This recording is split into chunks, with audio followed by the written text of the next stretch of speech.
Hey folks, well, I thought I'd do this little video because actually I've found I've brought a computer home from the unit, which seems to have a decent webcam in it, so I thought, alright, I'll try and do a video and see how we go on with this. But anyway, so really, I've brought my workplace home from where it used to be, which was in this unit. It's always been a bit creepy. In fact, it's always been very creepy. I've never really wanted to be there.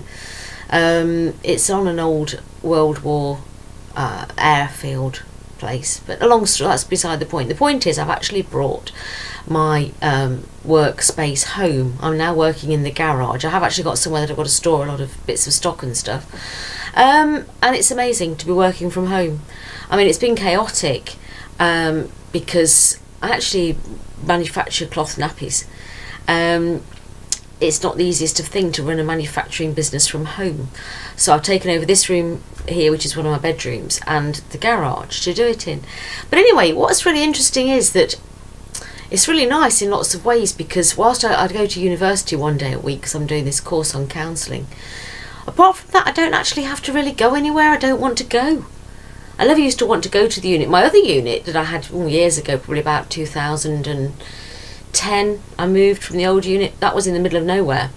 I could actually sit down there on my own, not surrounded by anybody till all hours, didn't bother me. But this place, not the same. Anyway, so since I've come home, and it's only been, well, I'm still in the process of moving. I'm giving the unit up at the end of April. And I don't have to go there much. You know, I don't have a feeling I've got to go to work. I was worried that I'd feel swamped and couldn't get away from work at home, but actually it's not like that. It's really nice to be just in my own space. I love it. Anyway, so I'm just getting around to the point of saying to you, so actually, when you don't have to dip back into something you don't want to have to dip into as much as I had to before, because even though it was my business, I could go when I wanted to go, I never really wanted to be there. And I had this horrible feeling of, I've got to go to the unit because I've got a lady who works for me, so she'd be there, I'd have to go there and see her and da-de-da. And I don't know. I mean, obviously not all of us are in a position where we can work for ourselves, but to be honest with you, if you're not happy with dipping into mainstream life, just dip out of it as much as possible, because you will attract situations to you, I'm sure, that will help you. Just keep the thought. So this is what I'm coming around to saying. You know, the Mandella effect is weird. I watched this video, and I'll put the link to it below if I can find it, which I came across by accident, really. It was about this chap who was talking about something and the Mandela effect, and he'd done this DMT trip. I think he did quite a few of them. And he basically said, and this was a quite long video, I mean, I only skipped to the middle bit when he started talking about the Mandela effect.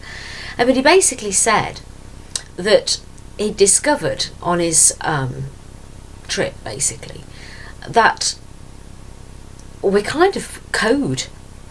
All of this life is some sort of computer code. And he actually said, you know, it'd be quite easy to, if you wanted to reprogram a bit, to go back and find the code and reprogram it, which is very, very strange. So anyway, I don't know, you know, whether it's true, but I think what comes down to is what you think sounds right and what you think resonates right, because as I'm finding out more and more, watching people who talk about fake news and how it relates to coded numbers and all that sort of thing, you know, I realised that actually there is a lot more to this whole number programming than ever I thought was actually, well, I've just never been a numbers person, but I'm learning slowly from watching people who know a lot more about it than me.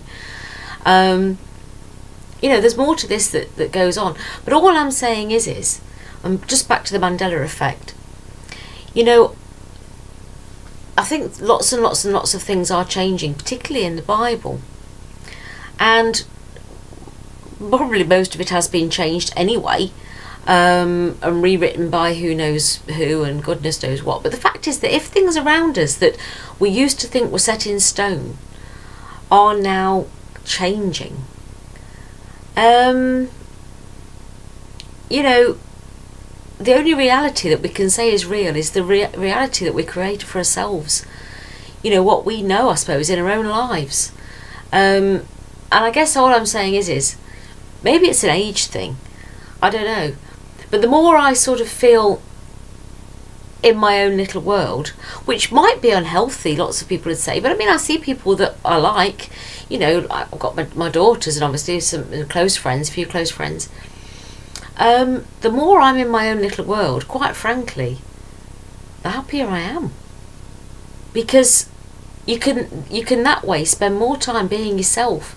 The least you have to do something you don't want to do, the better. You know, I mean, obviously, I don't watch the mainstream news, probably like once every 6 months, just to see how ridiculous it is. But I happen to, obviously I'm subscribed to all my YouTube people, and bits and pieces come up, and I know it's something's going on with China and North Korea or something, only from reading the headlines of the videos. But anyway, one video that came up that I did watch was by someone called Mr. BB33 or something. I'll put the link to that video underneath as well. And it was about flooding in Iran, and it looked terrible. And then I happened to go to the BBC website. The only thing I ever look at the BBC website for is the weather. And because they do quite a good sort of like weather for the week thing, which I often quite like to look at every day it changes. But I thought, okay, they're saying that we watch fake news. So I went and actually looked on the BBC website news. There was no news of this flooding in Iran. Absolutely none.